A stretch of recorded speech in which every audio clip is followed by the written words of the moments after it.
আসসালামু আলাইকুম। কেমন আছেন সবাই? আশা করি সবাই ভালো আছেন, সুস্থ আছেন। কাছে দূরে, দেশ বা দেশের বাইরে যে যেখানে বসে প্রতিনিয়ত ইউটিউব চ্যানেল এবং ফেসবুক পেজের ভিডিওগুলো দেখে থাকেন, তাদের সবাইকে জানাই আন্তরিক শুভেচ্ছা এবং যারা নতুন তাদের জন্য রইল অভিনন্দন।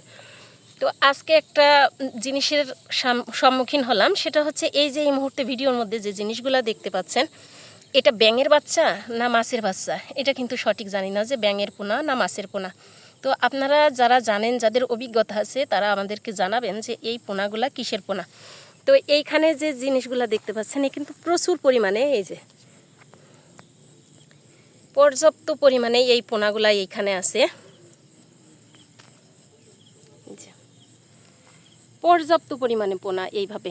তো এইখানে কিন্তু এই যে এইভাবে পোনাগুলা জড়ো হয়েছে, আসলে মূলত এই যে চাঁদনি রাতটা, মেঘের জন্য কিন্তু চাঁদটা সেরকম বোঝা যায় না। তো আজ দুদিন দিয়ে রোদ্দুর মেঘলা নাই, যার কারণের জন্য কিন্তু চাঁদনি রাতটা খুব সুন্দরভাবেই উপভোগ করা যাচ্ছে এবং বোঝা যাচ্ছে। চাঁদের আলোটা এমনভাবে উঠেছে, মনে হচ্ছে যেন রোদ্দুর উঠছে, অর্থাৎ সূর্য উঠতেছে। তো এই যে জমিটা দেখতে পাচ্ছেন, এই জমির মধ্যেই কিন্তু আমরা এইখানে মানে এই জমিতে, পুরা জমিতে পানি ছিল, আর আমরা এই জমিটার এই সাইডেই এখানে বসেছিলাম।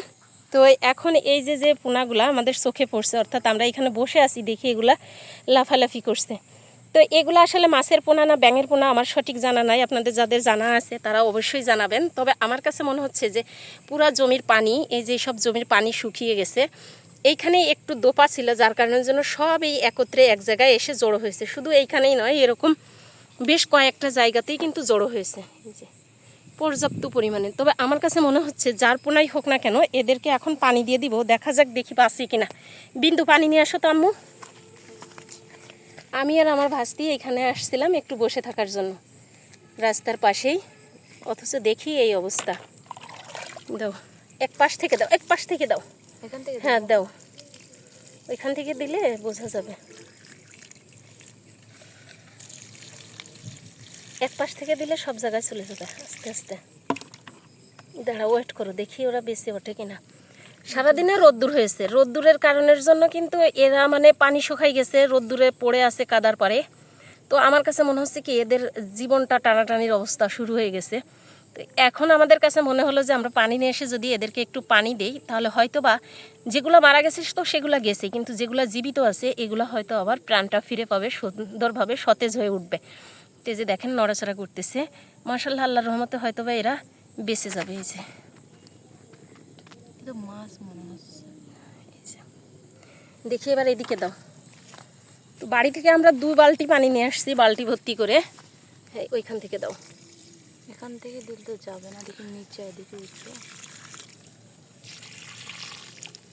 এই সামান্য একটু পানিতেই বেঁচে যাবে এদের জীবন। পানির অপর নাম জীবন, আবার পানির অপর নাম মরণ। কারণ পানিটা যদি অতিরিক্ত হয়ে যায়, অর্থাৎ বন্যা হয়ে যায়, তাহলে মানুষের মৃত্যু হয়। আর যদি সেটা তৃষ্ণা মেটানোর জন্য হয়, তাহলে সেটা কিন্তু জীবন হয়ে দাঁড়ায়, পানির অপর নাম। তো দেখেন যে কত সুন্দরভাবে এখন কিন্তু এরা নড়াচড়া করছে। আর শুধু তাই নয়, আমরা এর আগেও কিন্তু এইখানে এই যে পানি দিয়ে গেছি, অর্থাৎ 2 বালতি পানি নিয়ে আসছিলাম। 1 বালতি পানি আমাদের ফুরাই গেছে, যাওয়ার পরে আমরা আর 1 বালতি নিয়ে আসছি। তো এই যে এইখানে কিন্তু অধিকাংশ পোনাগুলোই কিন্তু সতেজ হয়ে উঠছে, অর্থাৎ নড়ছে, এটা বোঝা যাচ্ছে যে অধিকাংশ পোনাগুলো সতেজ হয়ে গেছে। আশা করা যাচ্ছে সারাটা রাত গেলে হয়তোবা এরা আরও সুস্থ হয়ে যাবে। আম্মু এদিকে আর কোথায় কোথায় আছে দাও।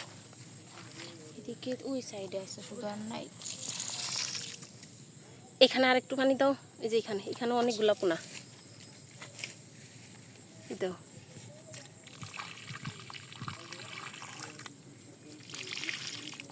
তো আপনারা যারা দেখছেন এই ভিডিওটা, যারা দেখবেন, তারা কিন্তু অবশ্যই জানাবেন যে এগুলা কিসের পোনা।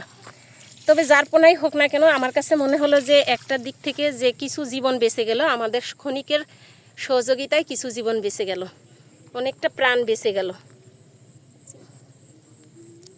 তো যাই হোক, আমাদের পানি মনে হচ্ছে সংকট হয়ে গেছে, আমরা আর একটু পানি আনতে যাব। দেখা হবে অন্য কোনো ভিডিওতে। সে পর্যন্ত সবাই ভালো থাকবেন, সুস্থ থাকবেন এবং আমাদের জন্য দোয়া করবেন। আর এগুলো কিসের বাচ্চা একটু জানিয়ে যাবেন।